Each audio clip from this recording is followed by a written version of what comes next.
Oke, halo, semangat pagi teman-teman real estate agent dimanapun Anda berada. Senang sekali saya David Setiawan hari ini bisa memoderatori sebuah acara webinar yang luar biasa bersama narasumber kita, The King of Property, Mr. Edi Mulyawan. Halo Pak Edi, thank you. Sudah, Selamat pagi semuanya.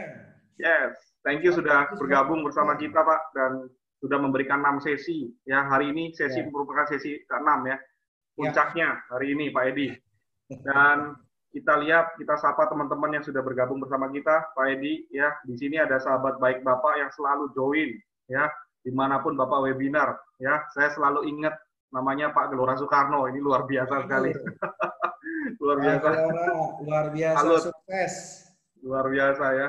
Kemudian ada teman-teman, oh di sini ada Ibu Dewi Sarwana ya, terima kasih sudah bergabung ya. Kemudian ada Pak Ari tadi ya sudah saya sapa ya, Pak Asep Hidayah. Terima kasih Pak Bambang Suryadi. Ya, terima kasih dari Arab Cipta ya sudah bergabung. Kemudian ada teman-teman banyak banget nih sudah bergabung bersama kita, dan again nanti dengan berjalannya waktu akan terus berdatangan teman-teman kita. Tadi ada yang WhatsApp pribadi ke saya minta linknya segala macam, sudah saya share lagi gitu ya. Baik, siang hari ini teman-teman, ini adalah sesi ke-6 dari rangkaian kita punya sesi bersama Pak Edi ya. Kita udah sampai ke-6 ya. Dan di siang hari ini kita akan bahas mengenai secret ke-31 sampai 36. Oke?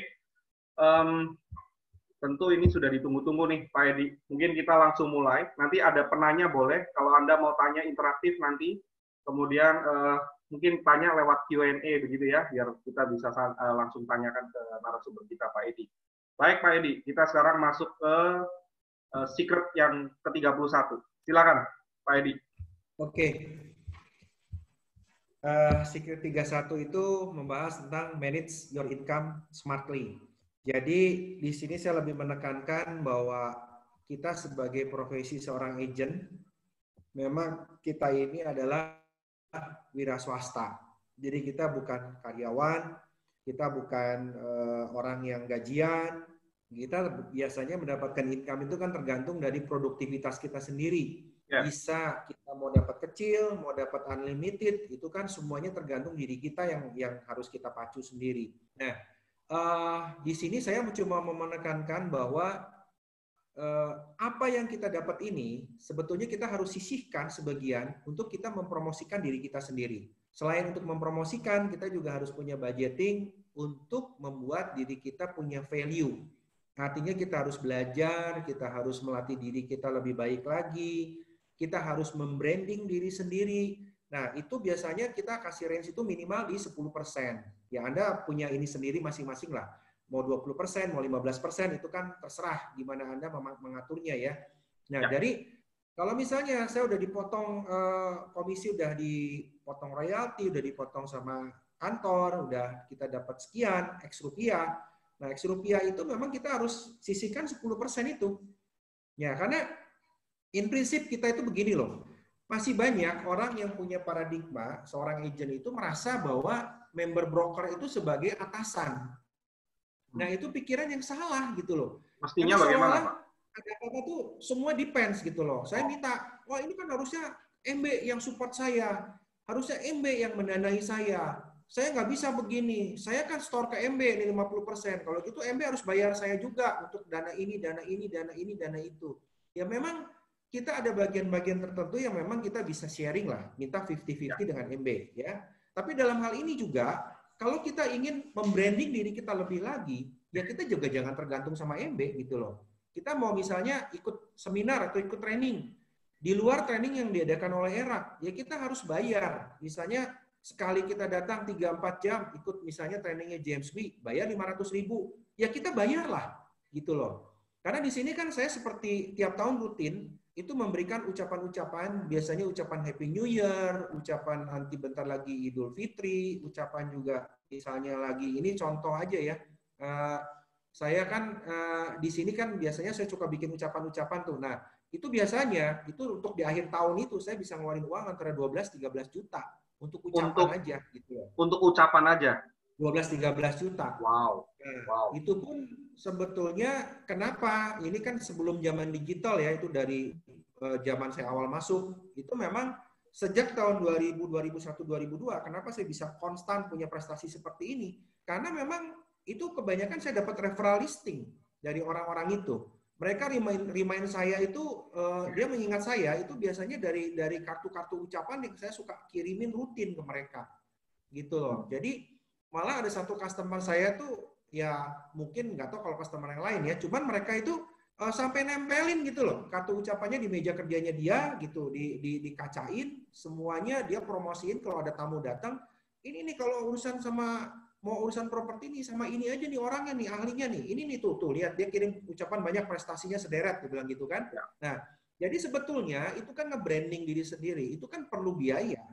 Ya, artinya kita harus ingat loh, sekelas Pizza Hut aja kira-kira itu masih perlu nge-branding nggak? Lah dia tuh masih nge-branding, itu kan masih nge-branding dia di koran, nanti ada produk ini, produknya baru lagi, ininya baru lagi, itu Pizza Hut loh.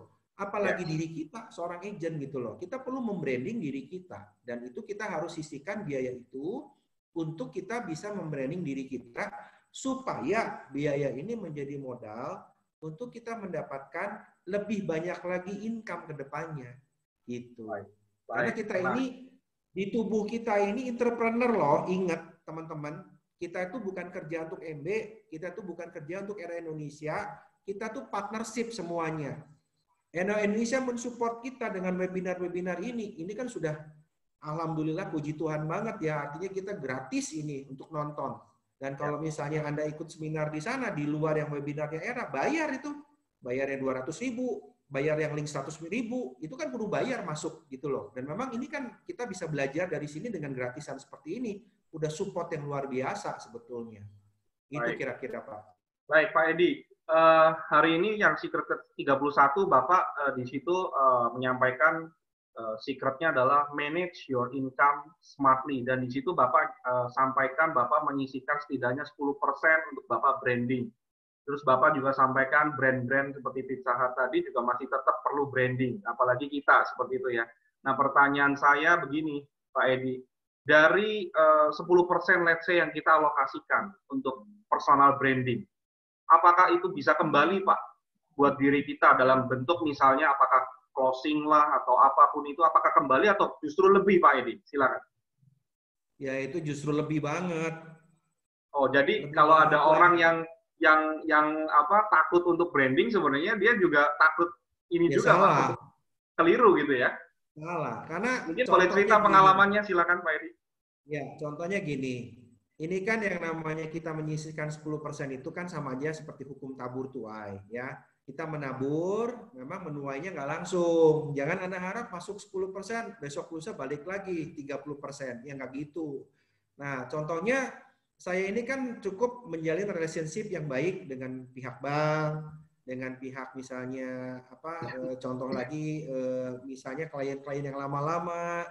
Dan itu banyak lagi yang terkait dengan transaksi, notaris, dan sebagainya, nanti yang di bab berikutnya akan dibahas ya. Nah, seperti sekarang lah contoh, kemarin waktu Senin kan ada satu transaksi. Nah, saya minta disisihkan gitu loh, bahwa sekian X rupiah untuk anggaplah ini dalam momen menjelang Idul Fitri ya.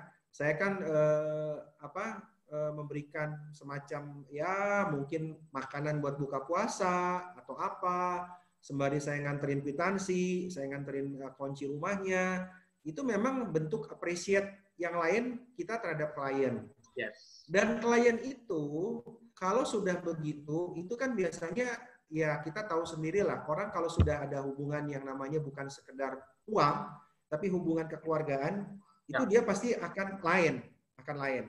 Nah, emotional touch-nya ini yang memang harus kita sentuh.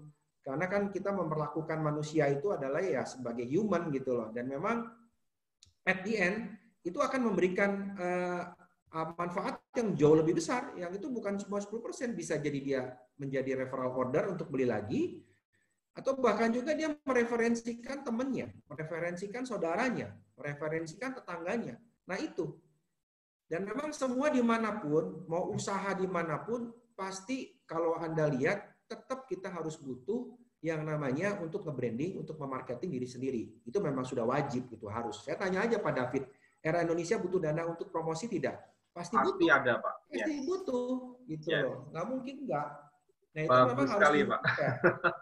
Gitu. Saya rasa apa yang disampaikan Pak Edi akan membuka banyak sekali nih teman-teman yang sudah bergabung bersama kita kan lebih hebat lagi, lebih kaya lagi gitu ya. Termasuk saya nih Pak Edi, saya jadi tahu loh. Kadang-kadang takutnya saya suka hitung-hitung branding promosi. Nah, ini saya disentil sama Pak Edi gitu ya. Thank you Pak Edi. Nah, ngomong-ngomong Pak, kadang-kadang tadi Pak Edi juga sudah singgung ya bahwa kadang-kadang orang tuh mendapatkan sesuatu maunya cepat. Brandingnya sekarang, kepengennya dapatnya kalau bisa sore inilah misalnya. Nah, seorang Edi Mulyawan melakukan branding tadi, pernah nggak sih Pak, kira-kira Bapak menuainya itu waktunya kapan? Maksudnya paling lama kapan deh pengalaman Bapak? Ya, kalau saya sih nggak pernah ngitung begitu ya. Artinya kan saya cuma merasakan bahwa saya bisa punya prestasi sebanyak ini. Saya juga mendapatkan listing sudah tidak pernah mencari lagi sendiri. Artinya semua yang saya dapat listing sampai detik ini itu adalah referensi dari orang. Ya, saya tidak pernah lagi hunting, prospecting, itu nggak pernah gitu loh. Nah, itu berarti kan hasil dari saya menanam yang sebelum-sebelumnya. Itu kan udah berapa belas tahun yang lalu gitu kan. Dan memang saya tidak pernah menghitung persisnya gimana, cuman saya selalu menyatakan bahwa saya itu perlu dikenal oleh orang. Saya itu perlu selalu diingat oleh orang. Setelah itu perlu di reminding oleh orang. Dan automatically ya mau nggak mau gitu loh. Saya itu harus sering show off, ya tampil. Dan dia sering show off dan tampil itu apa? Ya kita harus ingatkan terus loh. Ini loh Pak, saya masih eksis. Apapun bentuknya itu kan. Seperti misalnya yang waktu bulan lalu tuh ada saya bikin banner khusus bisa di notaris, saya bikin brosur. Itu kan memang ada hal-hal yang harus kita ekstra tambahin. Kalau sekarang kantor cuma bikin brosur yang biasa-biasa aja. Misalnya contoh, semua gabungan dari all marketing. Nah, kita kalau mau nge-branding diri sendiri, ya kita harus bikin brosur khusus yang punya kita sendiri kan? Ya. Artinya yang kita dengan foto yang lebih eye catching gitu loh. Seperti inilah contoh nih yang ditampilin di layar, Edi Mulyawan in a glance. Ini siapa yang nyuruh foto? Sendiri. Saya nggak disuruh foto sama kantor gitu loh. Saya Inisiatif sendiri ya.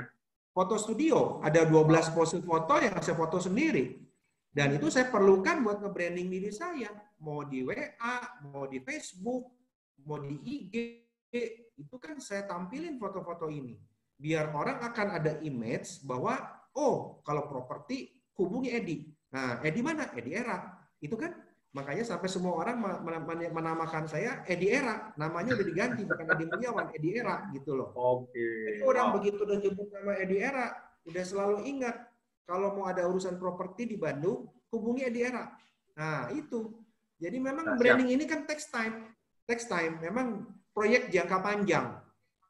Cuman metiknya ya bisa jadi mungkin sekarang nanam 2 bulan 3 bulan lagi dapat 100 kali lipat bisa. Jangan-jangan gara-gara saya ngasih mungkin makanan buat klien ya, mau lebaran nih, terus tiba-tiba dia referensiin satu listing yang ternyata orangnya kepepet butuh dan harganya cukup lumayan gitu loh.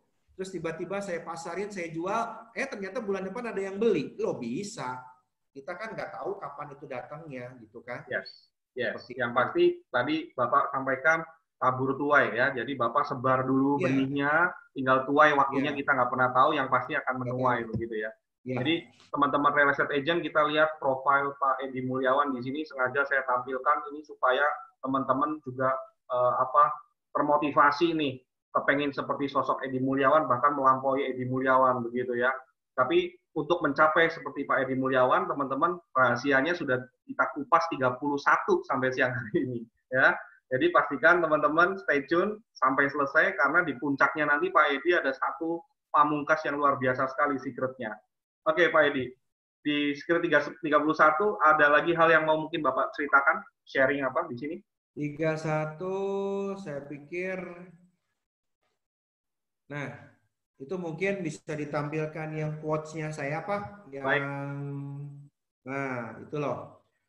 Uang membentuk karakter Anda ataukah membangun karakter yang bebas dari tamak akan uang, itu buahnya akan berbeda. Jadi artinya tuh banyak juga ya mungkin ya teman-teman yang punya prinsip bahwa segala-gala juga kalau saya ada apa-apa ya saya harusnya kan kantor yang support 100% misalnya. Saya nggak mau keluar uang sedikit pun. Ya kan nggak bisa gitu juga ya. Karena kan kita juga sama-sama partnership. Artinya kantor juga punya kebutuhannya sendiri. Tetap ada bagian kantor yang support. Ya kita juga harus tetap mengeluarkan uang sendiri juga untuk support yang lain gitu loh. Jadi artinya kan win-win lah. Kita kan namanya juga mitra bisnis. Ya kalau mitra bisnis kan sama-samanya ya jangan satu pengen diuntungin sendiri, yang satunya dirugiin. Ya kita jangan tamak banget sama uang, tapi kita juga punya prinsip kita harus berbagi lah dengan catatan manage income kita dengan baik, dan tentunya kita harus selalu ingat apa yang kita dapat ini. Kan biasanya kan kalau di Muslim ada zakat, ya. Nah sama kalau di Kristen ada perpuluhan. Ya di samping zakat dan perpuluhan, ya jangan lupa itu yang harus disisihkan untuk branding. Seperti itu kira-kira. Pak Edi, ini saya pertanyaan mewakili, mungkin ada teman-teman yang bertanya mirip seperti saya gitu ya. Saya bertanya begini, Pak, kalau Bapak sekarang sudah closing, oke lah bisa sisihin 10%. Nah pertanyaannya, gimana Pak Edi nih? Kalau saya saat ini belum closing, Pak. Gimana saya bisa branding, Pak? Saya belum punya duit, Pak. Apa yang Pak Edi lakukan? Ya. Kalau dulu itu biasanya saya giat, jadi gini, kalau dulu ya kayak flashback ke 20 tahun yang lalu, di zaman-zaman saya memang belum dikenal orang, itu ya memang salah satu caranya adalah pakai bahan yang seirit mungkin. Jadi waktu itu saya banyak melakukan itu, zaman waktu itu belum ada WA, belum ada yang namanya BlackBerry juga belum. Saya door to door, ngetok rumah orang. Saya bawa brosur yang dari kantor, ya, leaflet dari kantor. Saya tunjukin ke mereka bahwa ini saya real estate agent, kalau mau nitip jual sewa properti lewat saya. Nah, seperti itu. Sorry, saya ini dulu. Yes, silakan minum dulu, Pak Edi. Sorry nih bagi teman-teman yang puasa. Ya, jadi intinya ya kita harus rajin untuk canvassing, untuk rajin untuk farming, dan juga yang terutama ya memang itu kita harus giat mencari listing, karena kuncinya adalah kita dengan semakin banyak listing, semakin probabilitas untuk kita mendapatkan income itu kan terbuka lebar. Itu aja. Ya sedikit banyak memang kita harus juga keluarkan uang untuk transport, untuk apa ya, nggak bisa lah. Artinya sama sekali kita 0 rupiah tuh ya nggak mungkin juga. Tapi kan kita di bisnis ini adalah modalnya minimal. Sekarang dengan kita mau dapetin uang deal 1M aja, 30 juta. Anggaplah dibagi 2 sama kantor, anggaplah 15 juta ya. Pertanyaannya kalau 15 juta, Anda mau ngewarung, itu kan tetap harus butuh modal toh. Modalnya mungkin lebih besar ngewarung daripada jadi agent. Seperti itu. Nah, seperti sekarang, webinar-webinar ini yang dalam 2 bulan terakhir ini kan satu bekal Anda belajar. Anda nggak perlu bayar ini, gratisan semua. Iya kan? Nah, sebenarnya kan ini Anda mau punya niat apa enggak masalahnya. Webinar disediain, kalau nggak mau ikut ya, itu kan balik lagi ke diri Anda masing-masing gitu loh. Ya. Seperti itu.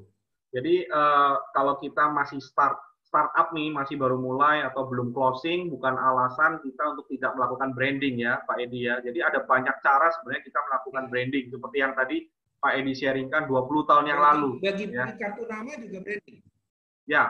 Sekarang apalagi Pak David, kan branding kan lebih murah ya. Kita bisa di IG, bisa di FB, bisa sosial media ya. Bisa di Twitter, sosial media.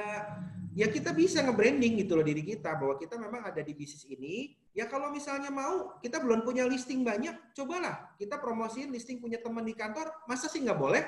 Ya. Iya kan? Harusnya boleh dong. Kita promosiin barang-barang dia, kita cari bayarnya, walaupun kita listingnya mungkin baru 2 atau 3 biji gitu loh. Ya, it's okay, nggak apa-apa. Tapi dengan seperti itu, kita tunjukkan kepada khalayak ramai buat teman-teman kita lah. Mungkin kalau kita bicara FB, nggak jauh-jauh, pasti teman-teman kita di mana? Teman-teman SMA biasanya yang di-add duluan, ya kan? Teman-teman SD, teman-teman SMP, teman-teman kuliah, teman-teman misalnya ibu-ibu arisan. Teman-teman kalau misalnya ada aktivitas di gereja, persekutuan di gereja, atau pengajian di masjid, dan organisasi yang lainnya banyak sekali. Dan itu kan Anda bisa nge-branding kepada mereka gitu loh. Nunjukin bahwa ini loh, aku sekarang jadi agen properti. Kalau teman-teman mau cari, saya loh, jangan ke orang lain. Kan seperti itu. Nge-branding paling simpel tuh ya lingkungan terdekat dulu lah sendiri. Ingat aja kalau Anda kira-kira punya anak mau ada hajatan mau di merit yang mau merit, itu Anda bisa ngundang sampai 1.000 orang kan? Ayo, Ya. dari mana tuh 1.000 orang itu? Itu kan branding yang gratis dan murah. Sekarang ada sosial media ini udah bukan lagi zaman kayak dulu gitu loh. Udah beda cerita. Dulu saya kan lebih perih, mesti door to door gitu kan. Waduh, itu olahraga di siang hari bolong kan gitu. Menarik sekali teman-teman real estate agent, pengalamannya Pak Edi nih ya teman-teman. Jadi kita harus tetap terus branding. Nah tadi ada knowledge yang Pak Edi sampaikan ya, ini menarik banget terkait branding. Nah Pak Edi, untuk secret yang ke-32 ini juga berbicara tentang knowledge ya. Dan terus terang saya sendiri juga pada saat lihat slide-nya juga saya jadi teringat lagi, kita harus belajar lagi. Nanti mungkin Pak Edi silakan boleh jelaskan untuk yang secret ke-32 ini Pak. Understanding the rules and property cycle. Silakan. Sebetulnya ini kan pengetahuan ya, pengetahuan. Jadi kita lebih banyak misalnya mendengar, baca dari Pak Ali Trianggada, dari Pak Panangian Simanungkalit, ataupun dari Pak Yafet. Ya, kita juga ada yang namanya rule of property cycle. Nah, memang dalam siklus 5 tahunan ini, sebetulnya kemarin waktu di 2019 itu kita ada di jarum jam 5.30. Harusnya di 2020 itu kita sudah mulai menginjak di jarum jam itu hampir jam 6 ya, udah mulai naik ke jam 6. Tapi di Maret ini kan kita kehantam lagi dengan urusan Covid. Karena ini kan di luar prediksi pada umumnya dan di luar kebiasaan yang pada umumnya. Ya, ini kan faktor force majeure yang memang kita tidak bisa siap untuk menduga, sehingga kita tiba-tiba ada kasus seperti sekarang. Sebetulnya Januari Februari itu indikatornya simpel. Saya juga ngerasa gitu loh, bahwa Januari Februari itu orang sudah mulai berani keluar untuk mulai menanyakan tentang investasi properti. Jadi saya punya investor-investor yang selama dalam 2-3 tahun terakhir itu mereka tiarap, dalam arti mereka belum mau mencari dulu, malah mereka cenderung untuk menjual. Tapi begitu menginjak ke Desember, Januari, Februari, sesudah pemilu selesai, itu mereka sudah mulai banyak yang nanya, banyak yang ngelirik, banyak yang pengen lihat, dengan catatan mereka masih punya paradigma yang lama. Kadang kalau yang nawar ya nawarnya masih harga 2-3 tahun yang lalu, yang nawarnya pengen harga murah gitu kan. Tapi cenderungnya itu sudah mulai kelihatan karena suku bunga kan sebetulnya ada turun. Ya, udah cenderung turun dan udah Indonesia secara politik udah stabil. Tapi in prinsip ternyata kena Covid ini kita balik lagi mundur jadinya. Gitu loh. Tapi kalau kemarin saya dengerin dari Pak Hendro waktu ada di webinarnya dengan Pak Darmadi, Pak Hendro dari Intiland, itu memang kita ini memang secara ekonomi jauh lebih berat dibandingkan 98. Tapi 98 itu kenapa baru recovery-nya di 2002, 4 tahun. Karena waktu itu pemerintah nggak ikut campur. Tapi kalau sekarang nih pemerintah lebih ikut campur. Apalagi kemarin saya dengar angin segar dari Pak Hendro, bahwa dari Ray, dari Kadin, itu semua kita semuanya terus menggaungkan info ini ke pemerintah. Mudah-mudahan sesudah nanti ekonomi mau digerakkan lagi oleh pemerintah untuk pelan-pelan rolling lagi, itu mungkin suku bunga juga akan minta lagi untuk diturunkan. Sehingga properti ini menjadi motor penggerak lagi ekonomi. Nah, kita berharap mudah-mudahan kita mundur sedikit, tapi di 2021 mudah-mudahan kita udah mulai lagi, jarum jamnya udah mulai masuk ke jam 6 lagi. Jam 6 itu dalam arti pasti kan arahnya ke jam 7, ke jam 8, jam 9, jam 10, mau ke jam 12 gitu loh. Yes. Nah, untuk 5 tahun ke depan, dari sekarang sampai ke 2025, ya berarti kan bisa jadi 2025 itu adalah boomingnya. Nah, kita kenapa perlu tahu begini? Karena kita itu perlu memberitahu, terutama kepada para investor. Investor, sekarang ini kan kalian sudah ada untung dolar lah. Dari dolar misalnya 13.000 jadi 15 misalnya kan. Itu kan berarti ada untung kurang lebih sekitar 20%. Ya. Nah sekarang properti itu rata-rata kalau pengen jual-jual cepat, memang kita suggest dari harga market turun antara 20-30%. Nah itu kalau pengen jual dalam waktu kurun 2-3 bulan ini, sampai Desember lah. Nah artinya kalau investor punya duit fresh money, daripada simpan deposito di bank, kan nggak ada artinya. Sekarang mending tutup properti, dia sudah beli harga properti 50%. Karena dari propertinya sendiri turun 25-30, dari dolarnya udah untung 20% lagi. Jadi kan dia udah dapat 50%. Nah, sekarang pada saat 2021 kalau balik ke harga normal, dia juga udah ngantongin untung 50% loh. Jadi sebetulnya saat ini adalah saat yang tepat sekali momen untuk investasi. Nah, kita coba-coba sama-sama sesama agent ini kita gaungkan informasi ini kepada investor untuk kita mencari barang-barang yang memang boleh dibilang cukup menarik untuk investasi. Nah, makanya kenapa di yang sebelum-sebelumnya saya juga bicara ada listing itu dipilah bintang 3, bintang 2, bintang 1. Itu adalah memang ujungnya untuk mencari orang-orang yang benar butuh. Yang saya cerita di sesi sebelumnya. Kita harus tolong dulu orang yang di ICU. Gitu loh. Kalau memang orang yang belum ditolong, belum waktunya masuk ICU, ya udahlah kita biarkan saja gitu, dirawat biasa aja cukup di ruang apa, bukan ICU ya. Ya ini perlu dikasih dulu donor darah, ya kita upayakan yang donor darah dulu ini yang kita ini fokuskan gitu. Seperti itu. Jadi memang pengetahuan ini perlu dari webinar-webinar yang ada. Ini nanti mungkin ada lagi tuh yang dari Pak Iwan Sunito tanggal 1 Juni ya. Nah, itu juga teman-teman perlu dengar untuk mendapatkan masukan gitu loh. Jadi kira-kira apa yang mesti kita sampaikan kepada pihak pembeli maupun pihak penjual seperti itu. Ya. Jadi kita sebagai real estate agent kita melihat opportunity-nya ya Pak ya di balik ini semua ya, dan kita harus bisa baca market. Nah, berbicara mengenai apa yang Bapak sampaikan di sini mengenai real and property cycles ya, cycle-nya gitu ya. Tentu nggak bisa dilepaskan dari istilah sunset property dan sunrise property, begitu ya Pak ya. Nah, bagaimana kita sebagai real estate agent Pak mampu menjelaskan kapan kira-kira nanti sunrise property, kapan sunset property, ciri-cirinya mungkin seperti apa? Mungkin Pak Edi boleh ceritakan.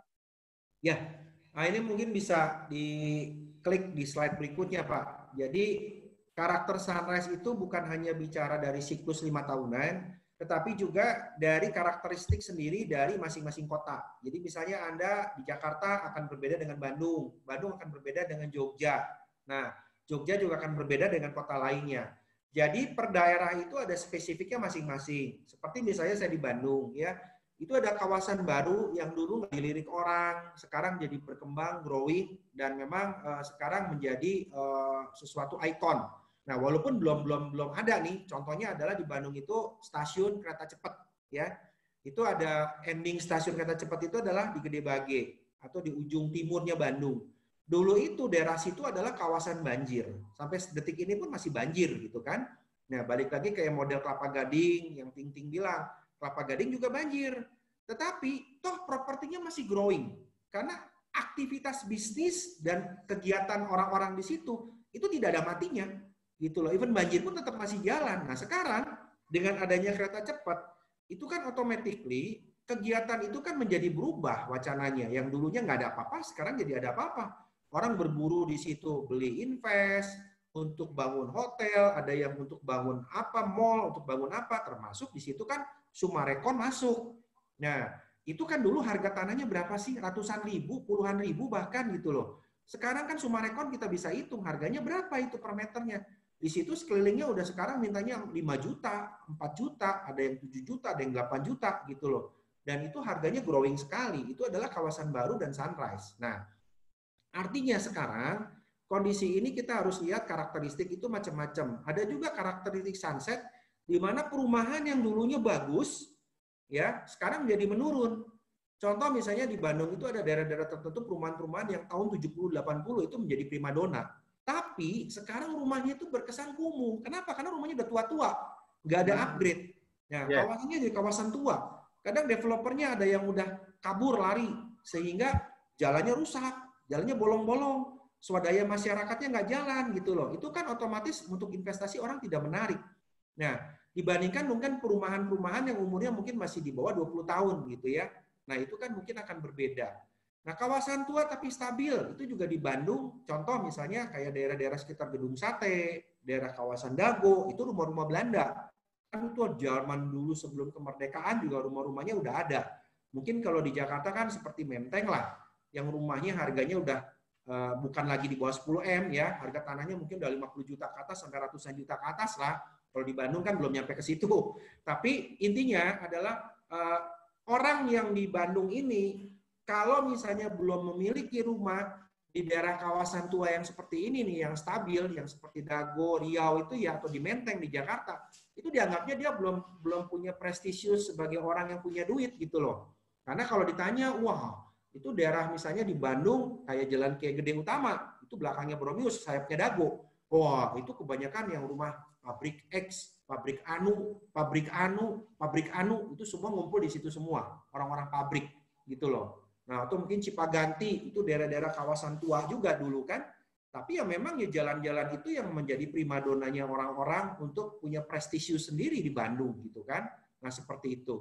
Lalu kawasan modern yang baru diperbaiki, dan itu juga memang ada beberapa contoh, mungkin kawasannya adalah kawasan yang dulunya lama tapi di-upgrade menjadi sesuatu baru. Misalnya di situ tadinya nggak ada sekolah, tiba-tiba ada sekolah. Di situ tiba-tiba berdiri, misalnya ada mall, ya sebelumnya nggak ada mall. Contohnya, kalau di Bandung paling simpel tuh kayak Jalan Gatot Subroto yang ada Trans Studio, ya itu dulu itu kan daerah Gatot Subroto ujung dekat Jalan Kiara Condong itu daerah Debrong. Debrong itu daerah ibaratnya banyak tukang todong gitu loh, preman-preman di situ. Dulu tuh orang nggak akan mau gitu masuk ke daerah sono karena di situ tuh daerah yang tidak aman, kriminalitas tinggi.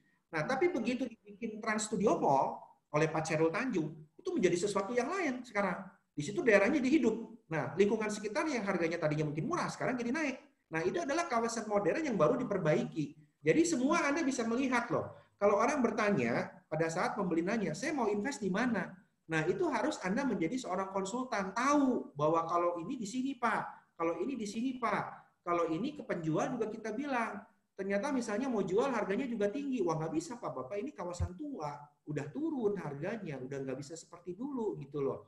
Seperti itu kalau di Bandung Selatan itu ada 3 perumahan ya. Dulu tuh ada Taman Sakura, Soekarno-Hatta, mungkin teman-teman yang nggak tahu, tapi kalau yang di Bandung pada tahu lah.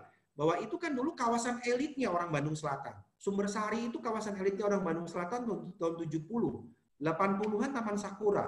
Tapi begitu tahun 90-an ke sini sampai 2000, itu semua muncul lagi, ada Batu Nunggal, ada Mekarwangi, Singgasana. Itu adalah kawasan-kawasan yang memang sudah menjadi kawasan yang baru yang mereka naik daun dibandingkan dengan kawasan yang sebelumnya. Itu kayak Sumbersari dan sebagainya, itu ke kawasan tua yang terlambat diperbaiki gitu loh. Sehingga harganya jadi turun. Nah udah gitu, kalau di Bandung Utara itu ada lagi Budisari. Itu dulu elitnya Bandung di utara tuh Budisari. Tapi sekarang Budisari udah bukan jadi elit lagi, ada perumahan Setra Duta yang lebih baru lagi daripada Budisari gitu loh. Jadi memang masing-masing kota itu Anda harus bisa melihat, dan ini semua ada di buku saya sih. Kalau Anda pengen kriterianya lebih detail, Anda harus baca buku saya lah. Buku saya itu bisa dilihat, dipelajari apa yang disebut sunset dan apa yang disebut sunrise, seperti itu. Nah, terus ada beberapa tips lah, ini cuma sedikit ulasan aja yang tentang hukum Pareto. Jadi kalau misalnya dalam kondisi seperti ini saat COVID ya, kalau misalnya kita dalam 20 call lanjut pada saat kondisi normal atau kondisi booming, kita dari 20 call itu ada orang 2 yang lanjut transaksi, ya kan? Itu Pak Dendin, sorry, saya bukan ngomongin Budi Asi jelek, saya ngomongin Budi Sari. Saya salah ngomong tadi, kepleset kayaknya. Maksudnya Budi Sari. Kalau Budi Asih itu udah lebih elit dibandingkan daripada Budi Sari. Setuju. Sorry, saya tadi salah ngomong kayaknya. Jadi sebenarnya yang dimaksud saya Budi Sari, cuman memang Budi Asih harganya bisa ngalahin Budi Sari. Dan sekarang ada Setra Duta yang lebih compare ya. Nah, jadi artinya di sini kita belajar bahwa pada saat ada kondisi seperti sekarang COVID, itu memang kalau dari 20 call masuk ke 2 lanjut negosiasi, mungkin kalau kondisi sekarang lagi seperti ini, kita nggak bisa lagi 20 call untuk lanjut 2 negosiasi. Kalau turunnya sampai 40%, berarti kan kita harus 2,5 kali lipat. Berarti harus berapa call-nya? 2,5 kali 20, ya berarti kan harus 50. Itu tergantung dari diri Anda masing-masing. Kalau Anda ternyata dari satu transaksi itu hasilnya dari 10 negosiasi, maka dibutuhkan 100 kali call. Jadi effortnya memang harus dibutuhkan lebih banyak. Nggak bisa kalau kondisi normal kita cuma prospecting 20, sekarang dengan kondisi COVID, prospectingnya harus 2,5 kalinya lebih banyak gitu loh. Seperti itu. Jadi memang kita harus effortnya lebih keras. Nah itu yang tadi mungkin di quote saya yang sesudah ini, coba bisa di ini lagi. Nah ini kan hiduplah sesuai siklus. Memang agent ini sebetulnya satu usaha, satu kerjaan yang memang tidak pernah ada matinya sih sebetulnya. Karena dalam siklus apapun, ya kita harus bisa menyesuaikan diri. Gitu. Kita pada siklus rame yang kita bisa ikutan gimana, ya kita pada siklus yang rendah, ya kita anginnya kan lebih banyak ngejar ke penjual. Kalau dulu waktu zamannya booming properti tahun 2012, 2011 gitu ya, 2013 sampai 14, kita sedikit banyak ngegosok si pembeli itu gampang. Ya. Pak, Bapak nawar 1,1 M, Pak. Dari pemilik udah turun, Pak, 1,3. Sekarang udah ada yang nawar, Pak. Kompetitor saya, Pak, 1,2. Bapak mau ambil nggak 1,3? Digituin orang langsung besoknya kepanasan langsung mau. Kalau sekarang nggak bisa gitu. Kita mau ngegos begitu. Ya sok aja. Kalau ada yang mau, sok ambil aja. Ya ambil aja. Saya banyak yang lain kok. Nah, itu kan hati-hati juga negosiasi itu kita nggak bisa sembarang pakai tekniknya untuk sikon seperti apa gitu loh. Harus lihat-lihat. Kecuali kalau memang benar di satu properti itu ada 3 yang nawar dalam kondisi saat ini, ya kita pede banget ngomong itu. Kalau cuma satu-satunya mah, waduh, jangan itu. Bisa senjata makan Tuhan, malah jadi kabur dia. Gitu loh. Ya. Baik, Pak Edi, menarik sekali Pak. Kita jeda sebentar ya. Kita sapa teman-teman yang sudah bergabung bersama kita. Terima kasih teman-teman yang sudah join di siang hari ini. Saya mungkin remind lagi bahwa siang hari ini adalah webinar sesi ke-6 ya, atau terakhir dari rangkaian 6 sesi bersama The King of Property Pak Edi Mulyawan ya. Anda yang baru join, Anda juga tidak telat, Anda masih terus bisa belajar bersama Pak Edi di sini. Dan di sini juga sudah bergabung bersama kita CEO Era Indonesia, Pak Edi Mulyawan, Mr. Darmadi Darmawangsa. Thank you, Pak Darmadi. Yes, thank you, Pak Darmadi sudah join bersama kita. Ya, luar biasa siang hari ini. Ya, makin semangat dengan adanya Pak Darmadi, Pak Edi di siang hari ini.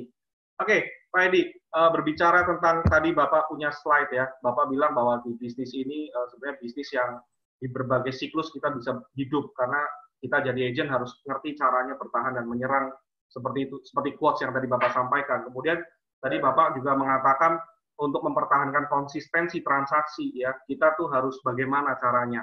Nah, pertanyaan-pertanyaan yang mungkin yang saya ingin tanyakan kepada Pak Edi Mulyawan begitu ya.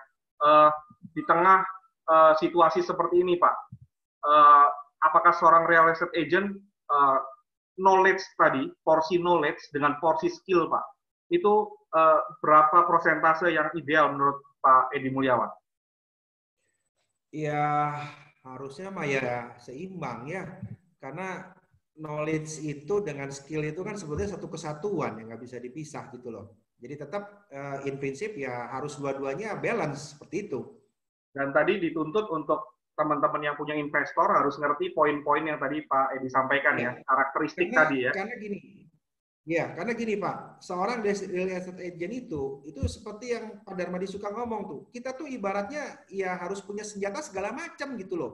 Silet pun, jarum pun dibawa gitu loh. Bukan hanya kita bawa basoka, kita bukan hanya bawa misalnya pesawat untuk meluncurkan rudal gitu, bukan seperti itu. Tapi ya kita segala macam harus punya.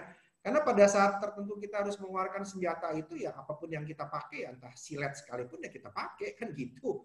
Kalau kita mau nyerang musuh. Jadi kita apapun itu ya memang harus punya knowledge yang lebih luas seperti itu.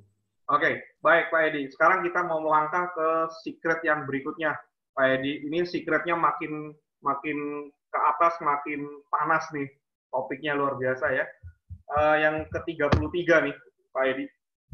Di sini Pak Edi mengatakan stakeholder agent property adalah semua pihak ya. Silakan Pak Edi. Oke. Jadi in prinsip begini, bahwa kita itu di bisnis properti itu kan tadi yang waktu di bab awal saya bilang kita itu adalah entrepreneurship. Jangan pernah menganggap diri itu adalah bawahannya MB. Jangan pernah Anda menganggap diri itu bawahannya Era Indonesia. Bukan, sama sekali bukan. Kita itu adalah partner. Nah, makanya partner itu artinya kita pun harus menganggap semua yang berkaitan dengan urusan properti itu adalah partner kita. Jadi kita kalau misalnya bisnismen, itu kan kita harusnya menjalin network kan dengan siapapun ya. Jangan membatasi diri gitu loh. Contoh misalnya, kita pun misalnya contoh dengan BPN ya, itu partner kita bukan? Partner. Ya. Kalau tidak ada yang kita kenal baik dengan orang dalam BPN, kita pun susah gitu loh. Ya. Nah, kedua, notaris. Kita pun harus ada notaris yang bisa kita ajak untuk selalu berkonsultasi, untuk memberikan masukan terhadap masalah-masalah yang berkaitan dengan surat menyurat, surat legal, dan termasuk juga untuk teknis-teknis di mana untuk penyelesaian masalah transaksi. Lalu bank, sama juga kita harus punya teman-teman orang bank yang bisa cukup membantu kita ya.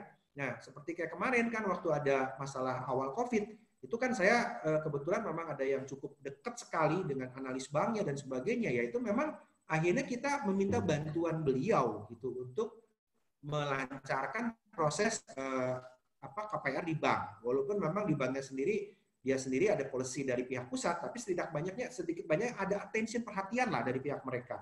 Lalu di dinas tata kota kita juga harus ada orang-orang yang bisa gampang ditanya gitu loh. Kalau ditanya soal building coverage, soal misalnya GSB-nya berapa, soal KDB, KLB-nya berapa, kita tuh ada jalurnya, ada channelnya, sehingga kita bisa dengan mudah mendapatkan informasi tersebut.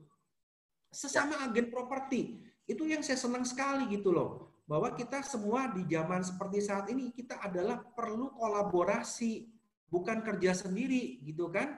Karena pada saat sesama agen properti ini kita saling ada network, kita tuh informasi kan semakin banyak. Contoh kita punya dapat listing di Jalan A. Kita kenapa? Kalaupun misalnya di sesama teman kantor nggak ada yang menjual di Jalan A, kan kita juga mesti keluar dong, mencari tahu kepada teman-teman kantor lain atau bahkan mungkin di luar brand kita, bahwa kita pengen tahu ternyata di Jalan A itu ada yang kemarin terjual oleh agen anu, even itu agen lokal sekalipun gitu ya. Cuman kan kita dapat informasi untuk kita bisa saling bekerja sama satu dengan yang lain. Nah, semua itu adalah sinergi. Artinya orang BPN bisa nggak jadi klien kita? Bisa. Orang tata kota bisa nggak jadi klien kita? Bisa. Di bab sebelumnya dibahas bahwa semua itu adalah klien gitu loh. Dan agen properti ini kita harus ingat bahwa stakeholder-nya itu bukan cuma kita pribadi atau cuma member broker, tetapi semuanya yang terkait gitu kan. Dan memang saya share di sini bahwa kita harus menciptakan network terus-menerus, jaringan terus-menerus, supaya kita itu punya link jauh lebih kuat. Seperti itu. Ya, Pak Edi. Rumah123.com, rumah.com juga sama kan, seperti itu.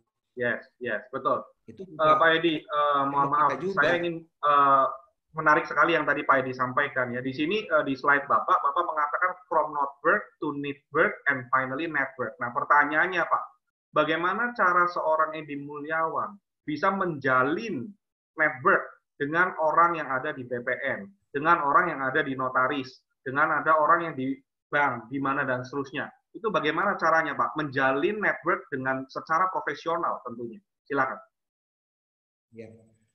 Ya, artinya kita tuh kasih atensi lah, perhatian. Kan kita perhatian tuh bukan cuma sama klien ya. Memang kan orang Indonesia tuh kan senangnya dikasih perhatian, Pak. Beda sama orang-orang di luar negeri sana gitu loh, cuek-cuek. Kalau orang luar negeri sana kan in prinsip kamu ada transaksi sama saya, hitungannya duit jelas gitu ya. Kamu kasih A, aku kasih B, gitu kan? Finish sampai di situ. Kalau di sini kan nggak bisa seperti itu. Budaya Indonesia itu kan budaya kekeluargaan, family business. Kadang-kadang juga kita harus appreciate tuh, ya sesekali lah ajak mereka makan, gitu kan? Kita juga datang ke rumahnya, sowan, kita bawain misalnya lagi berbuka puasa gitu ya, bawain misalnya makanan sedikit, bukan kita nyogok ya. Artinya kan itu beda lah, kita semacam kasih atensi. Toh kalau misalnya tetangga kita sebelah aja Pak, kita masak misalnya nih, masak ya. Anggaplah mau menjelang lebaran, kita masak ketupat lebaran. Kita kirim satu rantang ke tetangga sebelah. Itu besoknya tetangga sebelah bisa kirim balik ke kita. Ya, betul Pak? Betul sekali. Nah, betul sekali. Ada timbal balik lagi yang sebelumnya.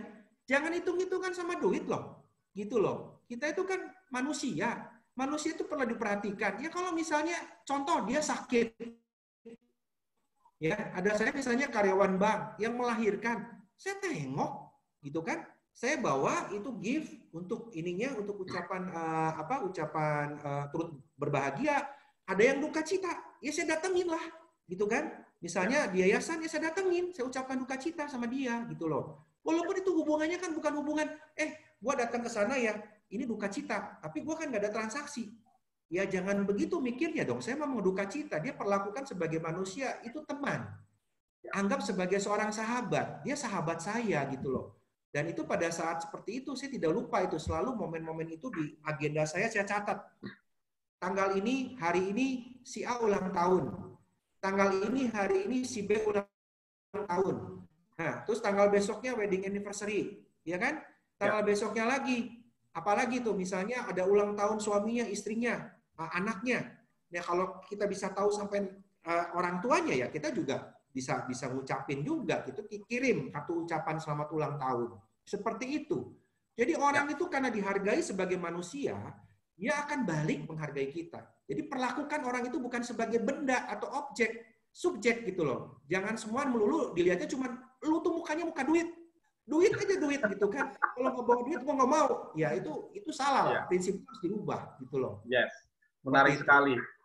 Menarik sekali Pak Edi. Jadi cara menjalinnya seperti itu secara profesional. Jadi kita sebagai real estate agent istilahnya jangan kontak kalau ada maunya atau butuhnya doang ya. Tapi nggak ada butuhnya pun kita tetap keep in touch gitu, keep contact kayak gitu. Malah kemarin tuh ada orang bank yang saya ganggu tuh waktu urusan kemarin, dia ternyata mau pensiun baru di akhir bulan ini di 31 Mei itu dia udah retired dan udah nggak ini lagi.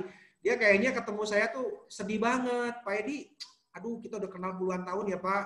Pak, kita nggak putus kontak ya Pak. Silaturahmi tetap jalan ya Pak. Oh iyalah Bu, nggak mungkin lah. Masa saya cuma nginget Ibu gara-gara Ibu di bank terus saya ada perlunya aja, enggak lah. Saya tetap jalan persahabatan sama Ibu lah, saya bilang gitu. Dan itu benar loh Pak, itu ada orang bank juga yang udah pensiun tuh yang sebelumnya, baru kemarin tuh waktu PSBB, malah dia nitip listing ke saya, listing keluarganya, gitu loh. Jadi ini kan satu sinergi yang kita nggak bisa cuma lihat apa orang tuh diukur dengan ukuran duit doang. Yang tadi itu di bab sebelumnya kan, kita perlu sisihkan sebagian juga untuk nge-branding, ya salah satunya kan ini, gitu loh. Menarik sekali. Menarik sekali. Jadi apa yang tadi Pak Edi ceritakan tentang rekan Bapak yang tadi bekerja di bank, kemudian retire dan seterusnya, Bapak keep in touch, tetap jalin silaturahmi, itu senada dengan apa yang Bapak tulis di sini Pak, di slide Bapak ya, bahwa agent properti itu tidak menciptakan musuh, tapi justru memperluas jaringannya, begitu ya. Ini menarik sekali quotes Pak Edi di sini. Nah, berbicara tentang apa yang Secret 33 stakeholder nih Pak, tentu kita akan lanjut melangkah ke poin yang ke-34 nih Pak. Yang di 34 ini masih terkait dengan bab-bab sebelumnya dan khususnya lebih ke arah berbicara tentang komisi Pak Edi. Ya, bagaimana kita bisa appreciate kita punya komisi Pak, dan realnya di lapangan itu seperti apa Pak Edi? Kalau Pak Edi misalnya ditawar komisinya, apakah Pak Edi sempat nolak atau nerima-nerima aja? Caranya bagaimana? Mungkin silakan Pak Edi boleh sharing. Jujur ngomong ya, dari hati kecil yang paling dalam nih, kalau ada orang yang menawar komisinya jauh gitu, misalnya contoh standar 3%, terus minimalnya ya misalnya kalau nilainya puluhan M kan orang kadang terlalu tinggi juga nggak mau, misalnya mungkin dia cuma mau 2%. Nah, tapi kan ada orang yang nawar, saya komisi ini semua agent sama ya 1%. Jadi saya tuh ngerasa belum apa-apa, di hati kecil saya udah tersinggung. Emang gue apaan gitu yo? Artinya gue ini manusia murahan apa? Nah itu kan artinya gini loh. Agent itu harus punya dulu rasa bangga terhadap profesinya. Nah, artinya kalau Anda sudah punya rasa bangga terhadap profesi Anda, timbul nggak rasa semacam nggak enak gitu loh. Sakit kalau Anda ditawar seperti itu. Itu aja dulu. Coba refleksi diri baik-baik. Kalau Anda merasa sakit pada saat Anda ditawar dengan komisi yang demikian, berarti good. Anda sudah merasa bangga dengan diri Anda. Tapi banyak juga agent yang tidak merasa bangga dengan dirinya. Bahwa, oh iya ya, saya kan profesi agent cuma sampingan. Saya kan profesi agent mungkin cuma sekedar ngisi waktu luang. Iyalah, saya juga memang kemampuannya nggak ada, ya udahlah mau dibayar 0,5% juga ya oke-oke aja. Aduh, kayak gitu Pak. Apa ya, saya bilang, itu jangan menjadi orang itu melecehkan profesi agent deh, gitu loh. Nah, itu dulu yang harus Anda punya. Karena pada saat Anda punya perasaan seperti itu, Anda tuh akan timbul otak kreatifnya untuk mempertahankan diri, self defense. Kan kebanyakan agen nggak punya self defense gitu loh. Ya itu kan dikasih segitu ya, mangga Pak, silahkan. Dikasih segitu ya, iya Pak, gitu kan. Itu nggak ada perlawanannya sama sekali gitu loh. Nah ini kan yang akan membuat profesi agen itu tidak dihargai oleh orang gitu kan. Nah artinya pada saat kita bersikap sebagai konsultan, kita akan tunjukkan bahwa kita ini konsultan Pak. Kita bukan sekedar calo atau yang kenalin Bapak tinggal. Ini loh kerjaan saya banyak. Nah, bawa buku saya, tunjukin. Ini kerjaan saya abrek-abrek nih di buku saya. Nah, artinya Bapak apakah tega mengapresiasi saya? Gitulah. Nah, artinya kondisi seperti ini yang membuat kita tuh harus sadar gitu loh. Nah, terus kita pada saat ketemu dengan klien, tunjukin nggak kita profesional? Kita bawa manual presentasi nggak? Kita presentasikan diri kita siapa nggak? Kita presentasikan company kita siapa nggak? Nah, itu memang kita harus tunjukkan bahwa seperti apa brand kita, seperti apa network kita, seperti apa kerjaan kita. Sehingga kita tuh nggak gampang orang melecehkan pekerjaan kita. Nah, terus kita tekankan biasanya, kita itu kalau misalnya saya bawa company nih, saya itu bilang bahwa ini kan kita kan company Pak, saya kerja bukan sendiri gitu loh. Bapak kenapa percaya saya nitip? Mungkin ada embel-embel di belakang saya ini ada eranya. Atau teman-teman yang dari Century ada Century-nya, dari White-nya gitu kan. Nah, artinya kita tuh perusahaan. Perusahaan itu adalah butuhnya network. Saya kerja network Pak, nggak bisa kerja lonely, sendiri. Nah, kalau network, andai kata Bapak mau ngasih cuma 1%, oke 1%-nya jatah saya. Kalau misalnya ternyata yang buat temennya nggak dapat gimana Pak? Ya kamu 1,5% aja. Iya Pak, Bapak kenal baik sama saya kenal baik sama Bapak. Seolah-olah Bapak karena kenal baik, Bapak mau neken-neken saya gitu kan. Sebetulnya kalau kenal baik, Bapak harusnya kasih lebih dong. Bukan neken kan gitu. Kan Bapak katanya nganggap saya sohib. Gitu. Masa sohib ditekan? Yang satu lagi Pak, teman saya ini Pak yang co-broking dengan saya, belum tentu mau terima. Sekarang apalagi dalam masa COVID gitu ya. Di luar sana Pak, model rumah kayak Bapak ada 10 lagi yang dijual. Sekarang Bapak mau cepat laku apa enggak?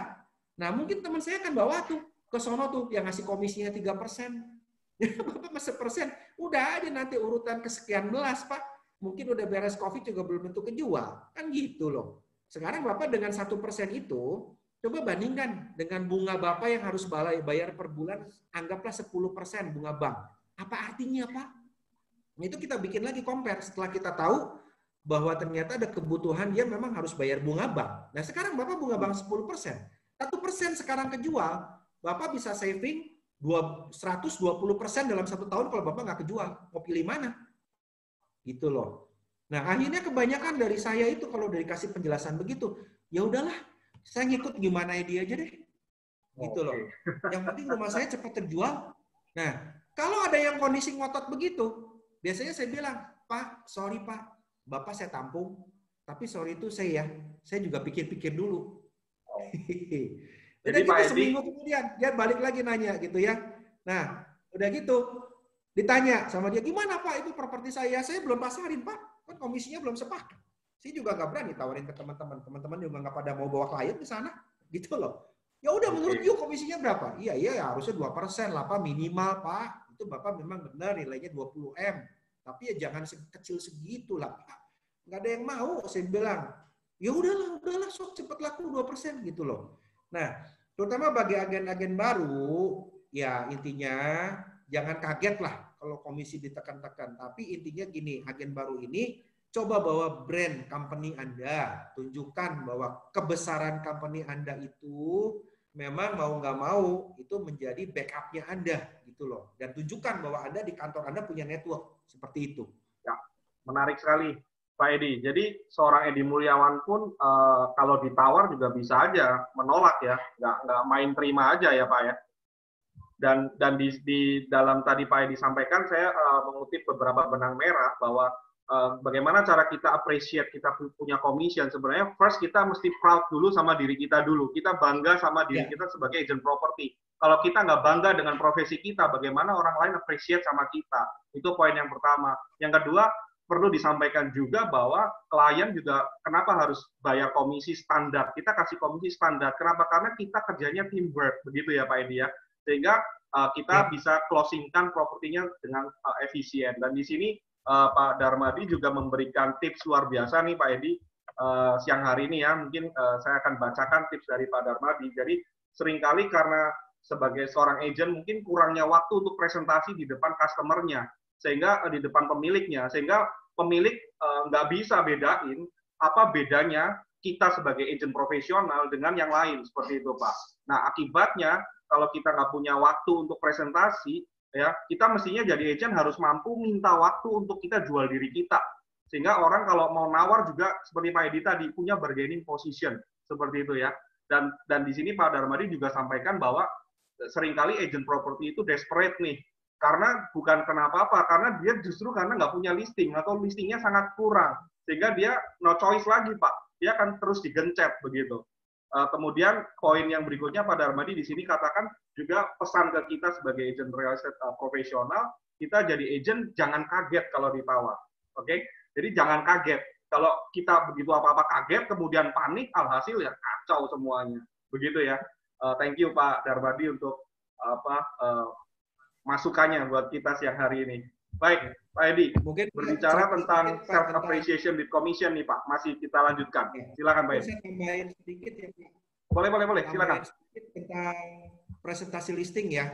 Nah, jadi memang setuju sekali Pak. Itu kunci utama, terutama bagi agen-agen baru. Saya ingat sekali itu berapa belas tahun yang lalu waktu saya ikut training acceleration.